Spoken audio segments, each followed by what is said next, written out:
Professeur, les Noirs ont-ils réellement vendu leurs propres frères? On peut dire oui, mais en rentrant dans le détail, vous vous rendrez compte rapidement que non. Prenons le cas du commerce triangulaire. Nos plantations aux Amériques meurent. Il nous faut de la main-d'œuvre, et vite! Ne vous inquiétez pas. L'Afrique en regorge. Et ils n'attendent que nos fusils. Nous sommes au milieu du XVe siècle. Les puissances européennes, pour répondre aux besoins de main-d'œuvre dans les colonies d'Amérique, doivent rapidement trouver des bras valides capables de les aider dans les plantations de canne à sucre et de tabac.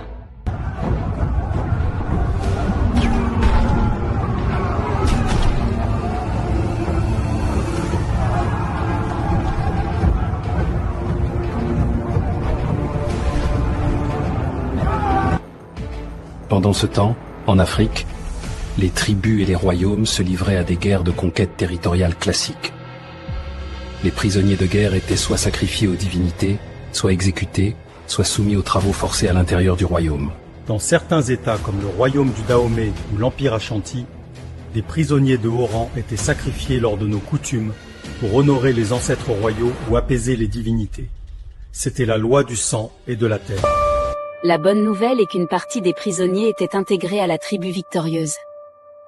Ils devenaient des esclaves de case. Mais ils pouvaient parfois retrouver une forme de liberté, se marier dans la communauté, ou devenir des conseillers. L'Europe, qui avait besoin de main-d'œuvre, avait vent de ces pratiques, et a eu une idée à la fois démoniaque et ingénieuse. Pourquoi ne pas proposer aux indigènes, comme on aimait les appeler, de nous vendre leurs prisonniers de guerre ?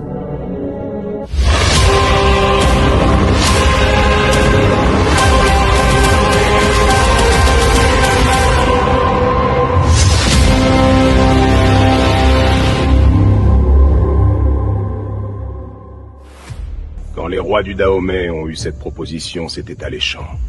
On leur proposait des canons pour la guerre et d'autres biens, de se débarrasser de leurs prisonniers de guerre sans avoir à les exécuter. Mais ils venaient de tomber dans un piège qui allait se refermer sur eux.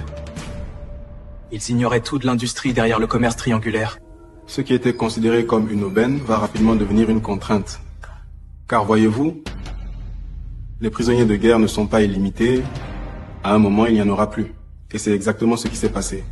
La machine avait besoin de plus. Certains rois, conscients du piège, vont décider de stopper ce commerce. Afonso Ier du Congo, Almami Abdul Kader Kane du Fouta-Toro ou encore Agaja Trudeau et Adan Dozan du Dahomey. Ils ont tenté de briser les chaînes de cette industrie.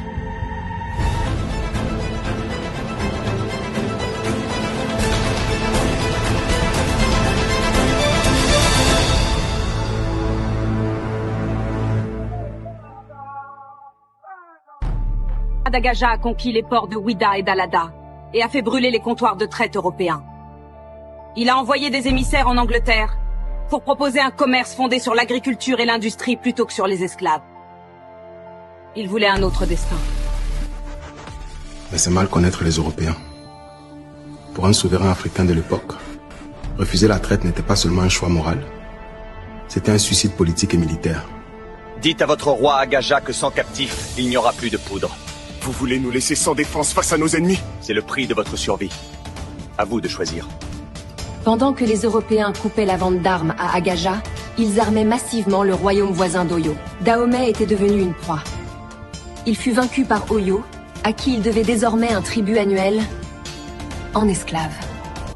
Pour payer cette dette annuelle à Oyo et survivre, Agaja n'a eu d'autre choix que de relancer massivement la traite négrière, celle-là même qu'il avait tenté de détruire. Les Européens avaient gagné. Ils nous avaient brisés par nous-mêmes. Le navire repart dans 2 jours. Il me manque 100 têtes. Mes hommes sont fatigués de faire la guerre pour vous. Alors faites la chasse. Les villages de la vallée ne sont pas protégés. Sous la pression occidentale qui n'accepte aucune autre monnaie d'échange que des esclaves pour vendre ses armes, beaucoup se sont lancés dans des razzias massives pour trouver des hommes à vendre. Ce n'était plus de la guerre, c'était de la chasse. Les guetteurs ont vu des torches dans la vallée. Ce ne sont pas des blancs, ce sont les nôtres. Pourquoi nous traquent-ils? Nous n'avons jamais été en guerre avec eux. Parce que les navires n'acceptent que des hommes en échange de leur poudre. Personne n'est plus à l'abri. Ils disent que nous ne sommes plus rien. Que nous sommes des bêtes qu'on achète. Souviens-toi de ton nom et de ta terre. Père, nous ne vendons nos propres artisans, nos propres fils, pour des fusils qui ne tirent que sur nos frères. Si j'arrête ce commerce, les blancs armeront le royaume voisin et c'est nous qui finirons dans leur cale. Le plus cynique dans tout ça, c'est que nous avons, avec notre génie du mal, fabriqué le narratif selon lequel ces indigènes se vendaient déjà entre eux, en occultant volontairement la véritable histoire, celle d'une industrie que nous avons nous-mêmes imposée par la force. Sous ces couches, les vestiges racontent une toute autre histoire, celle de royaumes organisés. L'esclavage n'était pas leur identité, c'était un poison venu de l'océan. Mais professeur, on nous dit encore que c'est de la faute des Africains qu'ils se vendaient les uns les autres. C'est une simplification, mademoiselle. L'histoire est complexe. C'est un mensonge qui sert à nous faire porter le poids de ce crime. Ce sont les Africains eux-mêmes qui, par leur nature belliqueuse, vendent leurs frères aux nations civilisées. Devons-nous mentionner que nous leur imposons l'échange? Non. L'histoire ne retiendra que leur barbarie.